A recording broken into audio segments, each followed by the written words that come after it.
മാലിമുളക് കൃഷിയിൽ നൂറുമേനി വിളയിച്ച ഒരു ആദിവാസി കുടുംബം. മേമാരി ആദിവാസി സങ്കേതത്തിലെ സൂര്യകാന്തും സുജിതയുമാണ് മാലികൃഷിയിൽ വിജയം കൈവരിക്കുന്നത്. പാട്ടത്തിനെടുത്ത 1 ഏക്കറിലാണ് ഇവരുടെ മാതൃകാപരമായ മാലികൃഷി.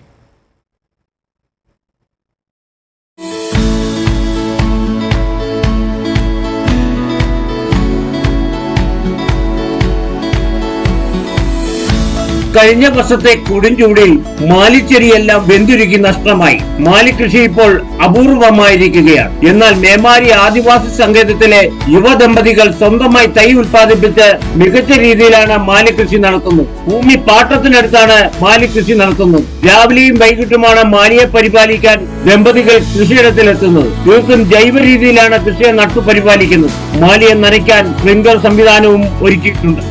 ഞാൻ ഹസ്ബൻഡും കൂടിയാണ് ഇതിന് കൃഷി ചെയ്തുകൊണ്ടിരുന്നത്. ഇതിന് ലാഭകരമായിട്ട് 200 രൂപ കിട്ടുന്നുണ്ട്. പിന്നെ 3 തവണ കൊണ്ടുപോയി കൊടുത്തിട്ടുണ്ട്. ഞങ്ങൾ കൊടുക്കുന്ന 30 രൂപയാണ്. 1 കിലോ മാലിമുളകിന് 180 മുതൽ 200 രൂപ വരെ വില ലഭിക്കുന്നതിനാൽ കൃഷി വലിയ ലാഭകരവുമാണ്. കീടങ്ങളുടെ ആക്രമണം ചെറിയ പ്രതിസന്ധി ഇവർക്ക് സൃഷ്ടിക്കുന്നുമുണ്ട്.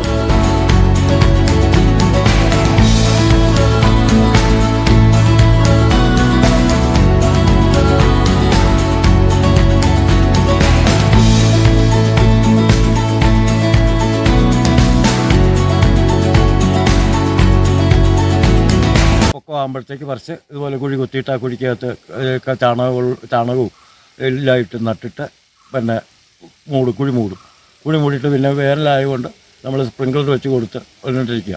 ഇതിനിടയ്ക്ക് ഈ വർഷം ഒരു കേട് വന്നു. കേടെന്ന് പറഞ്ഞാൽ ഒരു കീടം ആകെ ഭയങ്കര ശല്യമായിപ്പോയി. അതിന് നമ്മൾ ഒരു മരുന്നടിച്ചിട്ട് അത് വലിച്ചില്ല. അത് അങ്ങനെ തന്നെ പിന്നെ കിടക്കുക. ആ കീടം ഇപ്പോഴും ഉണ്ട്. പക്ഷേ ഇപ്പം ഈ വില ഇപ്പോൾ ഏതാണ്ട് 200 രൂപയുടെ അടുത്തുണ്ട്.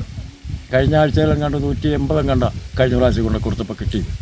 അത് ഇതിപ്പോൾ കായ്ച്ചു വരുന്നേ ഉള്ളൂ. അതുകൊണ്ട് 10 കിലോ 12 കിലോ എങ്ങാണ്ടേ കിട്ടിയുള്ളൂ പറിച്ചത്. ഇനിയിപ്പോൾ കായ്ച്ച് വരണം. ശരിക്കും എല്ലാം ഒന്നായി വന്നു കഴിഞ്ഞാൽ വില കിട്ടിയാൽ ലാഭമാണ്. മേമാരി ഏകാധ്യാപക സ്കൂളിലെ താൽക്കാലിക അധ്യാപികയാണ് സുജിത. പാരമ്പര്യ ആദിവാസി കർഷക കുടുംബത്തിലെ അംഗമാണ് സൂര്യകാന്ത്. പിതാവ് മുരളിയുടെ ഉപദേശവും കൃഷി പരിപാലനത്തിന് മുതൽക്കൂട്ടാവുന്നുണ്ട്. ഈ യുവദമ്പതികളുടെ കൃഷി മറ്റുള്ളവർക്കും മാതൃകയായിരിക്കുകയാണ്. KK Jayakumar, Idukki vision news, Upputhara.